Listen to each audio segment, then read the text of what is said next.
అతి ప్రేమ కూతురు మీద. అందుకని రేపొద్దున్న మేనకాదేవి ఏమల్లరి పెడుతుందో ఏమిటో, ఆ శివుడికి పిల్లని ఎందుకు ఇస్తా, అతనికి ఏముంది, అంతుంది, తల్లిదండ్రులు ఎవరు, కులం ఏమిటి, గోత్రం ఏమిటి అని ఎన్ని అడుగుతుందో, ఎలాగో అలా కార్యం సిద్ధించేటట్టు చేసి ఆ పిల్లని నాకు ఇచ్చేటట్టు చేసి నువ్వే నుసుమా పుణ్యం కట్టుకోవాలి, నీ మీదే పెడుతున్నాను భారం. ఎందుకని హిమవంతుడితో వీళ్ళు మాట్లాడతారు, లోపలికి వెళ్ళి వంటింట్లో ఆవిడితో మాట్లాడేది నువ్వే, కాస్త ఆవిడికి నువ్వే నచ్చ చెప్పు సుమా, బతిమాలుకున్నాడు మహానుభావుడు. లోకంలో ఉండేటటువంటి పోకడలన్నీ చూపించారు పార్వతీ కళ్యాణంలో.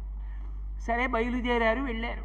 వెళ్ళిన తర్వాత హిమవంతుడి దగ్గరికి ఆ మేనకాదేవి దగ్గర కూర్చున్నారు. పరమశివుడు ఏం చెప్పాడో అంత పని అయింది.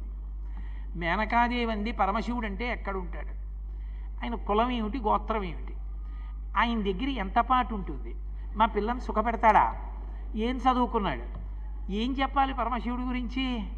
అరుంధతీదేవి నానా కష్టాలు పడి ఒప్పించిందనే చెప్పాలి.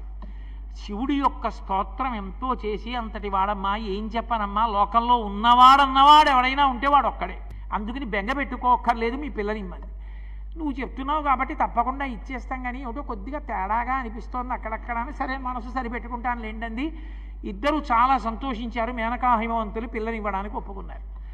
ఇంత ఒప్పుకున్న తర్వాత సప్తఋషులు వెళ్ళి పరమశివుడితో చెప్పారు, ఏం పిల్లయా, పిల్ల ఏం తక్కువ అనుకుంటున్నావా, నీలా హిమేని కంటెను నీలా అతి